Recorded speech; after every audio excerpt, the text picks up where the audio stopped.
Contemporary discussions of immigration in Canada often focus on urban Canada. But I'm here to remind us all that immigration has been and remains an important piece of the development of rural Canada and of building our nation. And I'm going to give a bit of a snapshot of immigration in rural Canada in the past, in the present, and looking towards the future. Pour la plupart, mes commentaires seront en anglais, mais bien sûr, j'accueillerai des questions ou bien des commentaires en français à la fin de la séance. And I also want to reassure you that in terms of the time that I'm going to take, there is much in my presentation, but I am not going to speak to all of it. I am going to try and keep myself to the 15 minutes that has been provided to me. Now, for starters, I'm going to say that Manolo talked about Clifford Sifton's policy of peasants. These are my people. This picture here could be my relatives. I am a second generation born in Canada, Ukrainian and German descent Canadian. And we have photos of us in the sheepskin coats. We came in with large families. And that was the face of immigration in the first wave of immigration, approximately 1891 to 1914. They came with hope, determination, farming skills, and little else. Not much money, and some questionable reception when they arrived in the country. The early settlers did have a major influence on the demographic history of rural Canada. They came largely from Europe, and they were largely brought in to harvest, extract, and process natural resources for export. Gordon Lightfoot really had it right, taking the resources from a young growing land, shipping them out for export. More than 3 million people came in less than 20 years, coming to Canada, joining the Schmoen family, largely from continental Europe, and following the path of the newly constructed Continental Highway. Mining operations started in the Klondike and the Canadian Shield at the same time, opening it up to other communities than just the farming.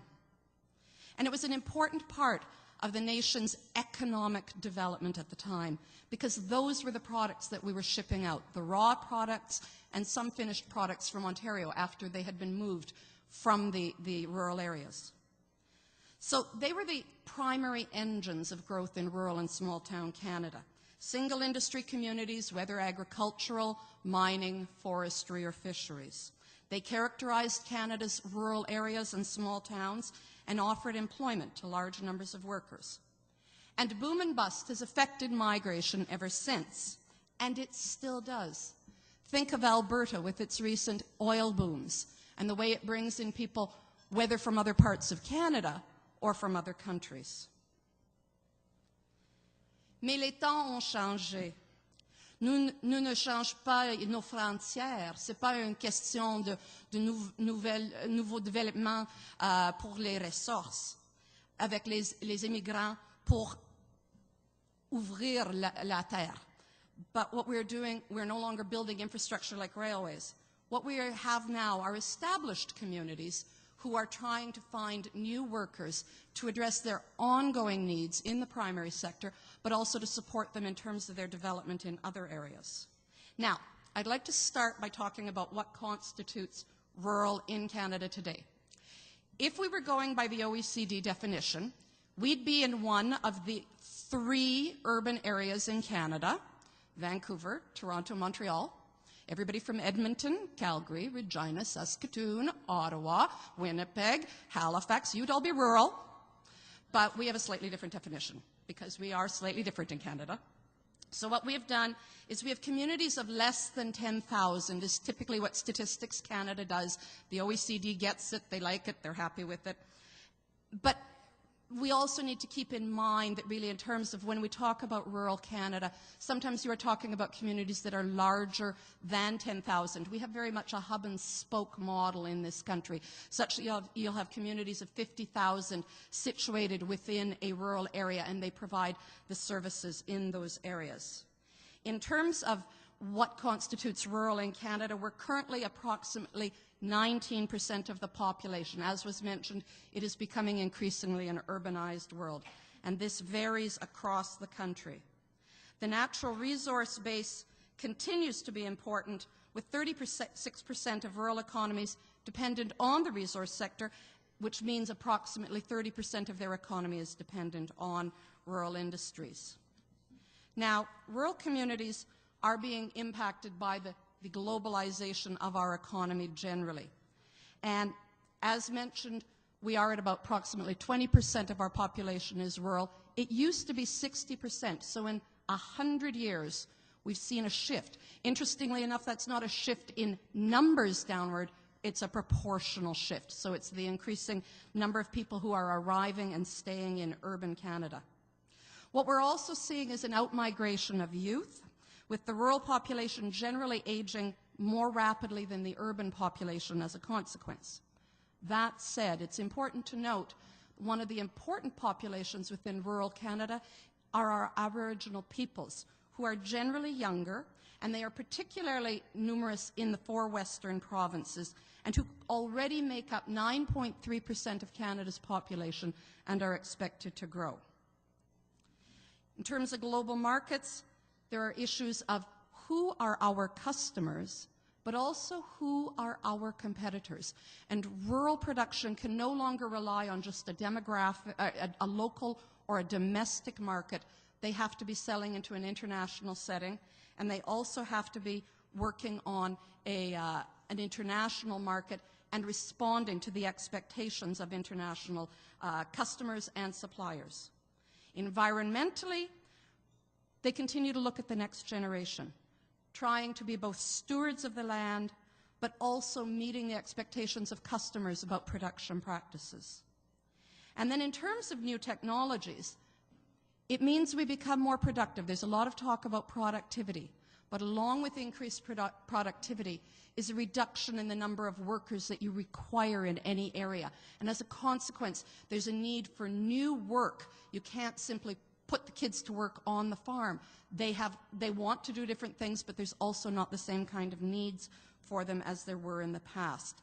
So there are lowering of numbers, but an increasing need in terms of the kinds of skills that are required in those areas. Now, in terms of rural immigration today, we've had over 300,000 people come in 2006 who went into rural Canada. Et comme d'habitude, les chiffres moyens ne montrent pas les réalités spécifiques de chaque province. Il y a une grande variation entre 12,2% en Colombie-Britannique jusqu'à 1% à Terre-Neuve. So you can't simply say, oh, there's 6%, 5% of rural immigration in each province. Now, typically I think that a picture is worth 1,000 words, so I've got a couple of pictures to show you. And this is about the new immigrants, and it shows where 310,000 new immigrants went, those who arrived between 2001 and 2006 into rural areas. Now, you're going to look and say, those dots look like they're sort of right around the cities, and they are reasonably close to the cities. They tend to be the most attractive areas for new immigrants generally, so that even if they're not going into the cities, they are in fact going into areas reasonably close to the cities. But they are widely distributed. It's also worth remembering that for rural communities with a small population base, a difference of 10 new people moving into their town can put in motion a ripple effect felt by the entire community, from the businesses to the educational institutions to the support needed in the social services area. Just in terms of British Columbia, that's really, you're talking, since we're here today in BC, the Cowichan Valley area, Nanaimo, Fraser Valley area, Squamish, Powell River, Comox, Strathcona, and the Peace River and Queen Charlotte's, which are also quite attractive. The other thing that's often of interest is, where do our immigrants come from? And in rural Canada, it's slightly different than it is in urban Canada. For the most part, they are generally from Europe and the United States when you're talking about rural Canada, versus the urban, which interestingly enough, in all of the western provinces, and then even into Manitoba, Ontario, and starting to drift eastward, is increasingly a large percentage of Asian immigrants who are coming to Canada and make up the largest section of our immigrant population on an urban side. Now, in terms of what we know about immigration and how it's affecting rural Canada, not surprisingly, most of the research that's been done reflects the individual provincial realities, and it's very place-based.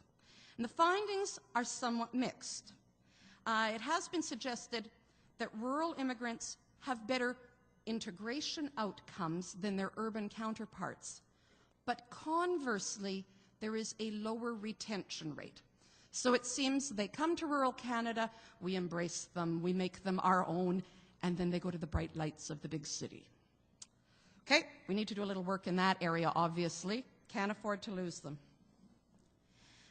So what we need to do is look at more pan-Canadian research into place-specific realities of immigrants, those who have chosen rural destinations, so that we can generate contextualized information that can be used to create more generalized strategies to increase the amount of immigration to rural and small-town areas and improve both the integration but also the retention outcomes.